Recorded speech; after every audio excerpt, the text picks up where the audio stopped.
4 women have now accused Herman Cain of sexual harassment, but only one has come forward, a single mother from Chicago who says she did it for the other women who could not or would not come forward. So joining us this morning in our New York studios, Sharon Bialek, who says Herman Cain groped her when she went to him to look for help in finding a job 14 years ago. And her attorney joins us too, Gloria Allred. Welcome to you both. Thank you. Thank you, Carol. So Sharon, I'll start with you because you said yesterday that you are ready for this media onslaught, and it has already begun. Rush Limbaugh in his program yesterday said some not so nice things about you. He mispronounced your name, and he made this not very attractive sound with his mouth, and I won't explain it to you because it's not really worth it. But how is that sort of thing feeling to you now? Well, I expected it, and I still knew I had to come forward. My biggest concern and my biggest fan is my son. And actually, the night before that I was about to do this, I called him. He was with his dad, and I said, "Nick, what do you think I should do?" Because he knew about this. He had heard me speaking to Gloria, and he said, what do you think I should do? And he said, "Mom," he's 13, he said, "you have to do the right thing. I think you need to tell on him."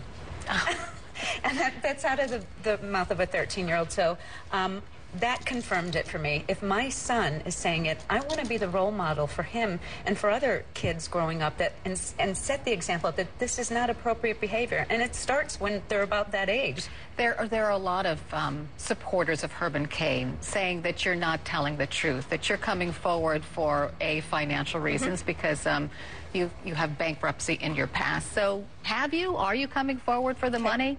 Let me set the record straight on that. I have had bankruptcy, and it was after the death of my mother to help my father pay for medical bills and a custody battle.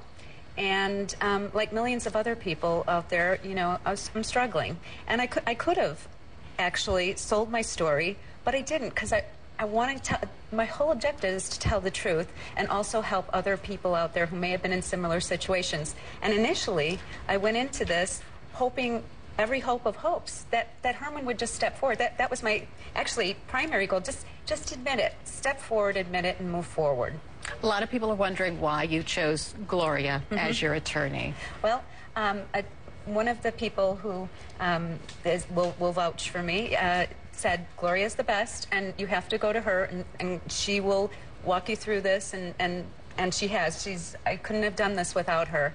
And you know, we support different parties. I'm a Republican, and so I think that right there, if anyone says what Gloria's doing this for, just totally, that theory is... Well, we'll pose that question to you, Gloria, because Cain supporters say you're a celebrity attorney who represents all sorts of women to make men look bad. They say that you've donated thousands of dollars to the Obama campaign, and this is your opportunity to make Herman Cain look bad. Well, actually, Carol, I've been a women's rights attorney for 36 years. We have won hundreds of millions of dollars for women. The majority of whom have been victims of sexual harassment or sexual abuse by men. And we're proud of our record of standing up for women, empowering women, and supporting women, and that's what we do in our law firm.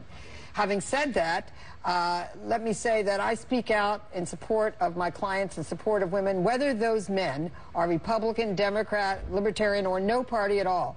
I criticized Democratic Congressman Anthony Weiner recently in New York with another client who said he should resign, and he did the next day because he had engaged in sexually inappropriate text messaging with her.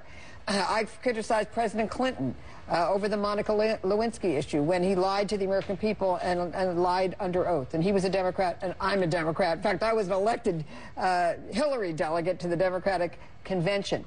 So it doesn't matter to me the party of the man. And, of course, all of that is just to deflect Mr. Cain. It's a deflection by him because he doesn't want to deal with the sexual harassment issue. He needs to admit in specific detail what he has done. Who are we to believe? These 4 women who have independently alleged sexual harassment, 2 of whom have filed allegations of sexual harassment, entered into settlements with their employer and the National Restaurant Association. These 4 women, and I know she doesn't know any of them, neither do I, or the one man, Herman Cain, who has the motive to deny because he wants to be president of the United States. I think the public can make that decision. One more question just about money issues. Like, how are you paying? A lot of people are wondering how you were paying, Sure. Ms. Allred. was very upfront with her that I said, I can't afford this. I said, so I don't know what we can do. And she said, Sharon, I would be glad to take your case pro bono, and that means she would, she would do it out of her courtesy, and so that's how we're doing it. Pro bono is for the public good, and we as attorneys have a duty to help where we can and do cases pro bono without charge, if that's possible. You know that Herman Cain appeared on a late-night show with a comedian. You saw it, you watched it. So, Sharon, essentially, Mr. Cain is calling you a liar. Yeah. It's funny. For the very first part of what he said, anger, frustration, that's exactly how I feel. Scratch the end, though, because you know what I want to say to Herman is, if not for yourself, okay, to come forward and admit this, what is his wife going through? That's who I feel for the most in this whole thing. He mentioned his wife. He said his wife doesn't believe you either, and she's supportive of him. And I hope that's the case, but I have to believe she's going through her own personal turmoil. And if not for himself, for the women that he's done this to, just for Gloria, that's his wife too. So he should. And just a final thought about, a lot of people say, oh, you didn't file any charges. You did tell two people, your former boyfriend and also your mentor. I know that you have sworn affidavits from them, but you didn't file any official charges anywhere, and you didn't really talk about it in the interim much. And many people are wondering, well, why not? If you felt so strongly about this, why not? Why didn't you come out about this before? Well, because a couple reasons.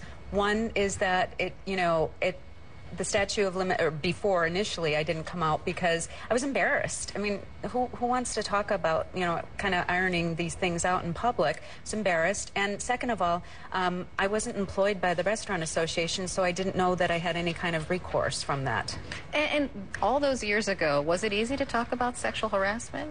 No, that's the other thing too, is, and it's a shame too, because here we are today, going through, having the same difficulties, and it's amazing that we as women still are fighting these things and are embarrassed to talk about these things as we were back then. And that's why I'm so proud of Sharon, that she's come forward, that she's willing to speak out and suffer the unwarranted attacks being made against her. She's a real hero, and I hope she does inspire other women to have the courage to speak out against sexual harassment. And I would say to Herman Cain, sexual harassment is not a joke. So for you to go on late-night television, try to make jokes about that, it's not funny.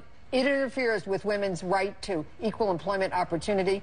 If you were elected president, you would be the head of the largest employment task force in the country, federal government employees. So stop making jokes. Women have a right to be free of sexual harassment, and that is why Sharon is standing up to fight back. We'll see what Herman Cain says later this afternoon in Arizona. 5 p.m. Eastern is the time, and thank you both for coming in this morning. Thank you, Carol. Appreciate it.